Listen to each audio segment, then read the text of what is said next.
Princeton traffic, 3 Romeo Mike's departing runway 28 Princeton. Princeton traffic, Tiger turning base, 28 Princeton.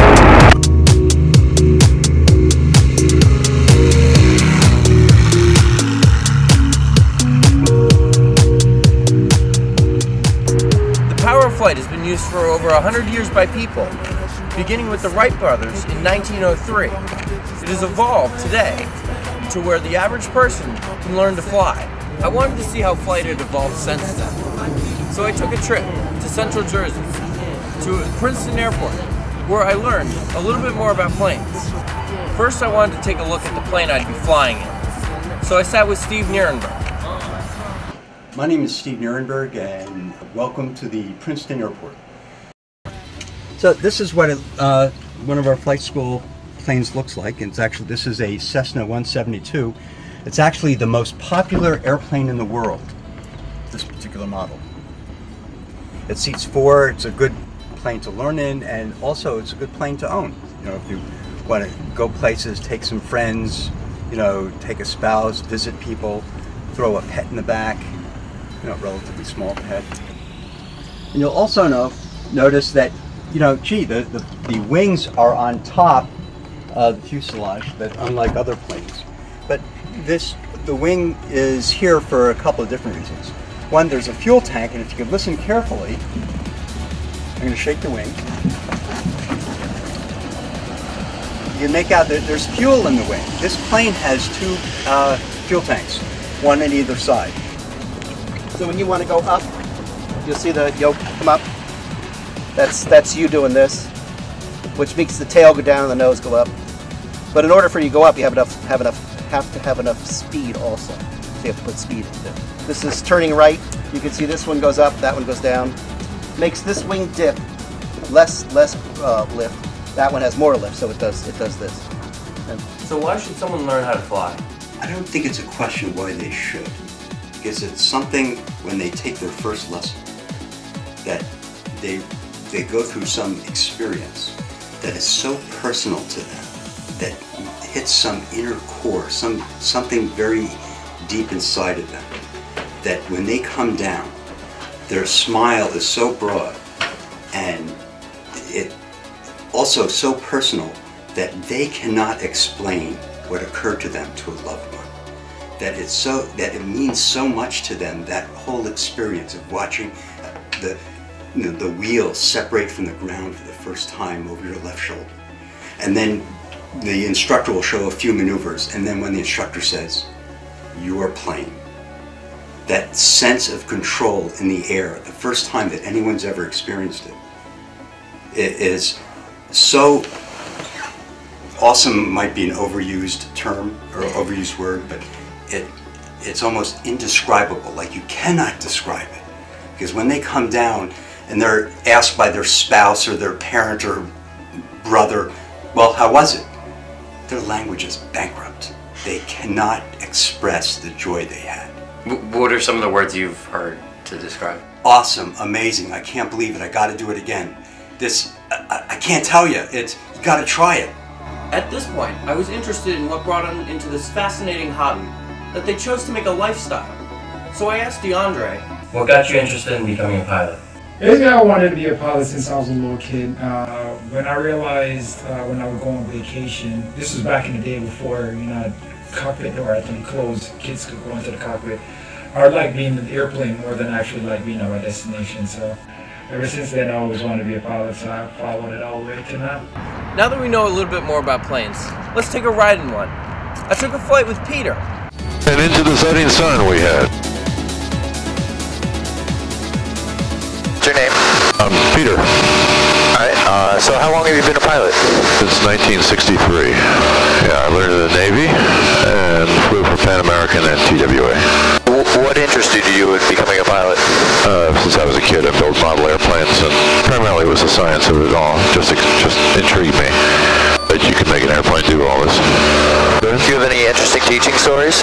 Oh, I've had students try to surprise me, but I generally don't let them do that. Kind of a successful instructors don't get surprised. No, I've had some very good students. I've had some that I've told to go buy a boat. So why would would you tell someone to fly?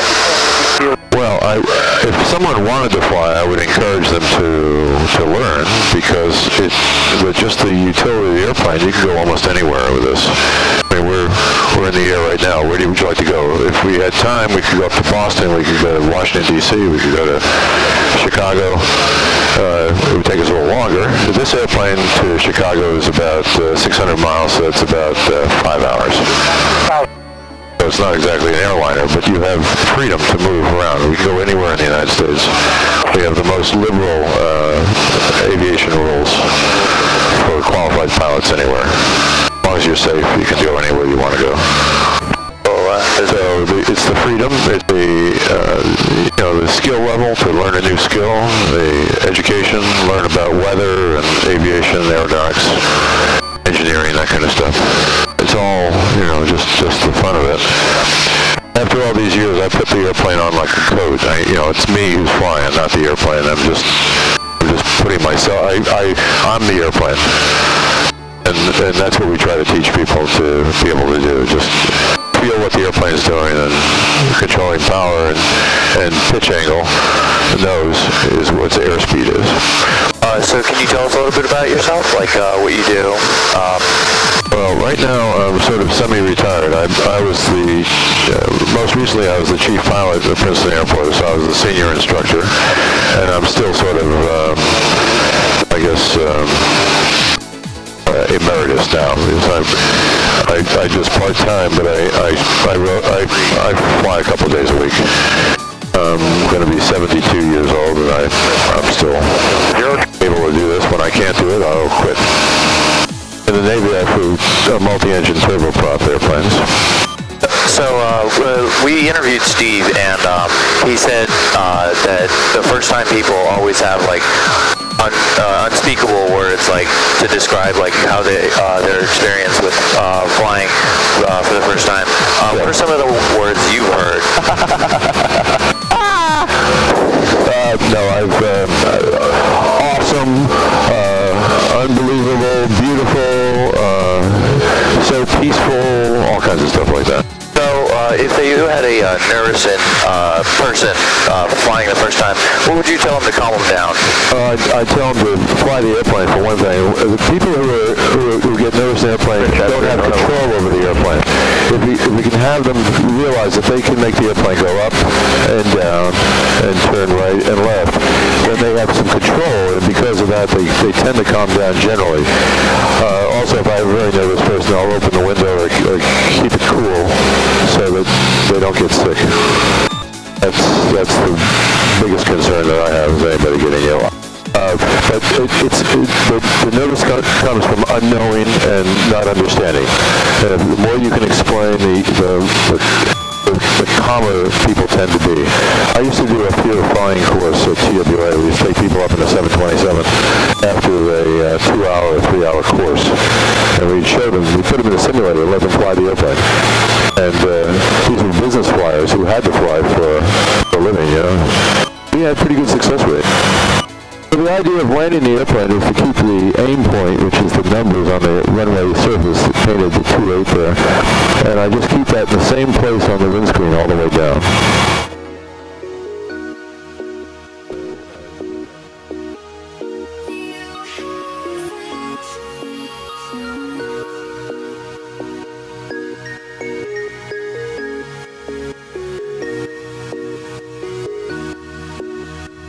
So what have I learned? In the 50s and 60s, pilots were heroes and the bravest of men. However, many of the crafts they controlled have become safer, so the type of person that can fly is no longer restricted to only the daredevils, military men, and heroes. Today, anyone can experience changing their perspective and the thrill of flight, but those people aren't gone. The ones who know a plane inside and out, they're still out there, and they still love what they do.